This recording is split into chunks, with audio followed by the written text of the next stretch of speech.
अस्सलाम वालेकुम। आज आपको मदीना मुनव्वरा में जो अहम मकामात हैं उनकी ज़ियारत कराते हैं। उम्रा और हज ज़ायरीन जब भी आने का प्लान करते हैं तो वो ये ज़रूर सोचते हैं कि वो कौन सी अहम ज़ियारत है जो ज़रूर करनी चाहिए। सरकार दो आलम हज़रत मुस्तफ़ा रसूलुल्लाह सल्लल्लाहु अलैहि वसल्लम का रोज़े मुबारक का दीदार और उन पर सलामी देना तो आप हर रोज़ नमाज असर के बाद कर सकते हैं और आपके जहन में भी यही एक अव्वलीन फरीज़ा होगा जो आप अभी सोच रहे हैं। लेकिन मस्जिद नबवी के पास रहना, यहाँ रोज़ आना और बाजमात नमाज में शामिल होना किसी लाइफ टाइम ख्वाब को पूरा करने से कम नहीं।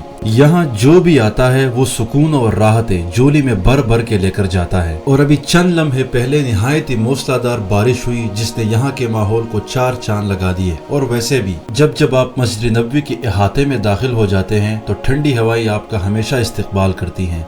बहरहाल हमारा प्लान तो मदीना में ज़ियारत करने का है। मस्जिद नबवी के सामने बाहर बड़े बड़े मार्केट्स बने हुए हैं जहां आपको परफ्यूम्स, कपड़े, कॉस्मेटिक्स, खजूर और मेवाजात के साथ साथ लजीज खाने भी मिल जाते हैं। यहाँ ठहरने के लिए होटल्स है जो थोड़ी सी महंगी है, लेकिन जो कम पैसों वाली होटल्स है वो थोड़ा सा यहाँ से निकल के 1 से 1.5 किलोमीटर की मुसाफत से है। इन मार्केट्स के बीचों बीच बाहर निकलकर वहाँ टैक्सियाँ मिलती हैं जहाँ आप उनके साथ ज़ियारत पे जाते हैं। 10 से लेकर 30 रियाल तक का किराया आपसे लेते हैं और आप कुछ और मुसाफिरों के साथ ज़ियारत पे निकल जाते हैं। ऐसा करते हुए सबसे पहले हम पहुँच गए उहुद के मैदान में जो मस्जिद नबवी से चंद मील के फासले पर है। जो ये पहाड़ी नजर आ रही है ये है जबल उहुद। ग़ज़वे उहुद 3 हिजरी यानी 625 ईस्वी को इसी मैदान में हुआ था। कोहे उहुद के दामन में मुसलमान और कुरैश मक्का के दरमियान फैसला कुन मार्के में हजरत हमजा रज़ियल्लाहु अन्हु की शहादत भी हुई थी और जिसकी कब्र मुबारक भी यहाँ इसी मैदान में मौजूद है जो आप देख रहे हैं इस इहाते के अंदर। उन्हें एक गुलाम वहशी इब्न हर्ब ने नेज़ा मारकर शहीद किया था। बढ़ते हैं जबल रमाह की तरफ जो बिल्कुल इसके सामने है। ये वो पहाड़ी है जो काफी अहमियत के हामिल है। नबी पाक सल्लल्लाहु अलैहि वसल्लम ने कुछ तीरंदाजों को इसी पहाड़ी पर मुकर्रर किया और उन्हें सख्ती से हुक्म दिया था कि चाहे हम जीत जाए या हार जाए तुमने ये जगह नहीं छोड़ना। हजरत अली रज़ियल्लाहु तआला अन्हु, हजरत हमजा रज़ियल्लाहु तआला अन्हु, हजरत अबू दुजाना रज़ियल्लाहु तआला अन्हु ने बेहतरीन जुर्रत का मुजाहिरा किया। कुरैश के झंडे बार बार गिराए, दुश्मन का लश्कर भागने लगा। मुसलमान जबल रमाह के नीचे तक कुरैश का पीछा करते रहे। जब कुरैश भागने लगे तो इसी जबल रमाह पर बैठे तीरंदाजों ने सोचा कि जंग खत्म हो गई और माले गनीमत के लिए नीचे उतर गए। सिर्फ 10-15 तीरंदाज अपनी जगह पर रुके और कुरैश के मशहूर सरदार खालिद बिन वलीद जो अभी तक मुसलमान नहीं हुए थे उसने ये मौका देख के पीछे से जबल रमाह की तरफ से जोरदार हमला कर दिया और मुसलमान दो तरफ से गिर गए।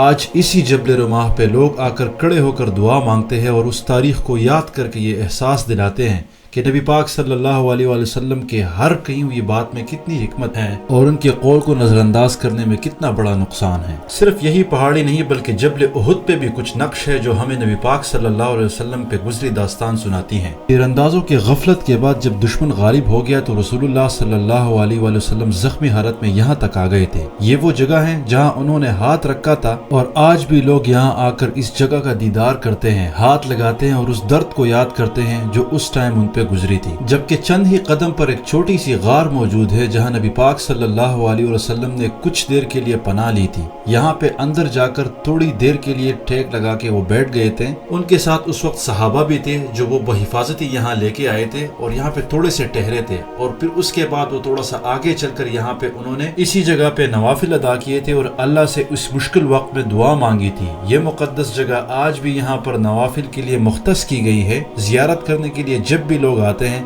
तो यहाँ पे नवाफिल अदा करते हैं। हुजूर सल्लल्लाहु अलैहि वसल्लम ने फरमाया है कि उहुद एक ऐसा पहाड़ है जो हमसे मोहब्बत करता है और हम इससे मोहब्बत करते हैं। इसके बाद हम चले मस्जिद क़िबलतैन में। ये है मस्जिद क़िबलतैन। क़िबला तब्दीली 2 हिजरी में हुई जब मुसलमान पहले बैतुल मुक़द्दस की तरफ रुख करके नमाज पढ़ते थे और फिर अल्लाह के हुक्म से क़िबला काबा की तरफ कर दिया गया। रिवायात के मुताबिक हुजूर पाक सल्लल्लाहु अलैहि वसल्लम नमाज अदा फरमा रहे थे जब वही नाजिल हुई कि बैतुल मुक़द्दस की तरफ से क़िबला बदल कर खाना काबा की तरफ कर दिया जाए। आप सल्लल्लाहु अलैहि वसल्लम ने नमाज के दौरान ही अपना रुख बदल लिया और सहाबा ने भी फौरन आप सल्लल्लाहु अलैहि वसल्लम की पैरवी कर ली। इसी वजह से इस मस्जिद को क़िबलतैन यानी 2 क़िबलों वाली मस्जिद कहा जाता है। यहाँ भी जब आप आएंगे तो आप नवाफिल अदा करेंगे। जो भी तारीखी मस्जिद है यहाँ पे उनको काफी खूबसूरती के साथ रेनोवेट किया गया है जहाँ इबादत अदा करने में इंतहाई मजा आता है।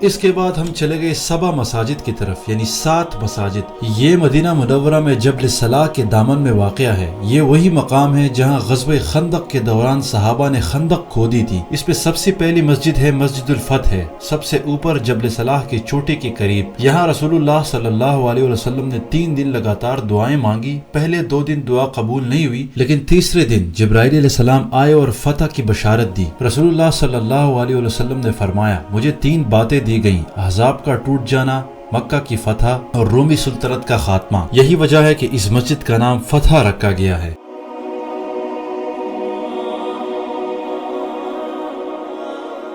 اس کے علاوہ آپ کو یہاں 6 اور مساجد دیکھنے کو ملے گی، جس میں مسجد حضرت سلمان فارسی رضی اللہ عنہ ہے، مسجد ابوبکر صدیق رضی اللہ عنہ ہے، مسجد عمر رضی اللہ عنہ، مسجد علی رضی اللہ عنہ، مسجد فاطمہ رضی اللہ عنہ اور مسجد سوقیہ واقعہ ہے۔ 7 مساجد کے بالکل قریب ایک چھوٹی سی قبرستان ہے جسے مقبرہ شہدائے خندق کہا جاتا ہے۔ یہاں غزوہ خندق کے صحابہ دفن ہیں جو اس جنگ میں شہید ہوئے تھے۔ مسلمانوں کے 6 صحابہ شہید ہوئے اور مشرکین کے 3 لوگ ہلاک ہوئے تھے۔ پھر ہم گئے مسجد قباء کی طرف، اسلام کی سب سے پہلی مسجد۔ جب رسول اللہ صلی اللہ علیہ وآلہ وسلم مکہ سے مدینہ ہجرت کر رہے تھے، مدینہ پہنچنے سے پہلے قباء نام کی بستی میں رسول اللہ صلی اللہ علیہ وسلم نے کچھ دن قیام کیا اور انہی دنوں میں اپنے مبارک ہاتھوں سے پہلی اینٹ رکھے اور اسلام کی تاریخ کی پہلی مسجد تعمیر ہوئی۔ آپ صلی اللہ علیہ وسلم نے فرمایا ہے کہ جو شخص اپنے گھر میں پاکیزہ ہو کر نکلے پھر مسجد قباء آئے اور وہاں نماز پڑھے تو اسے 1 عمرہ کے برابر کا ثواب ملے گا۔ یہاں سے نکلنے کے بعد ہم گئے حضرت سلمان فارسی کھجور باغ میں۔ حضرت سلمان فارسی رضی اللہ عنہ کے یہودی آقا نے ان کی آزادی کے لیے سخت شرط رکھی کہ 300 کھجور کے درخت لگاؤ اور 40 اوقیہ سونا دو۔ 40 اوقیہ کا مطلب 1600 گرامز۔ یہ سن کر رسول اللہ صلی اللہ علیہ وآلہ وسلم نے صحابہ سے فرمایا کہ اپنے بھائی سلمان کی مدد کرو، اور صحابہ نے مل کر 300 پودے جمع کر دیے، اور اسی طرح رسول اللہ صلی اللہ علیہ وآلہ وسلم خود تشریف لائے اور اپنے مبارک ہاتھوں سے ایک پودا یہاں پر لگایا، اور اللہ کا معجزہ دیکھے کہ 300 کے 300 درخت اسی سال پھل لائے اور ایک بھی نہیں مرا۔ پھر 40 اوقیہ سونے کا مسئلہ تھا۔ رسول اللہ صلی اللہ علیہ وسلم کے پاس کچھ سونا آیا تو آپ نے سلمان رضی اللہ عنہ کو دیا اور فرمایا اللہ اس میں برکت ڈالے گا، اور واقعی جب تولا گیا تو پورے 40 اوقیہ نکل آئے۔ اسی طرح یہ کھجور کے باغ جہاں سلمان رضی اللہ عنہ غلام تھے، اسی باغ میں انہیں آزاد کیا آپ صلی اللہ علیہ وسلم کے مبارک ہاتھوں اور اللہ کی برکت سے۔ اور آخر میں ایک چھوٹی سی فوٹیج جنت البقیع سے، جو ایک مقدس قبرستان ہے جو بالکل روضہ رسول صلی اللہ علیہ وسلم کے ساتھ ہے۔ یہاں پر ہزاروں صحابہ کرام اور رسول اللہ صلی اللہ علیہ وسلم کی ازواج مطہرات، اولاد اور گھر والے دفن ہیں۔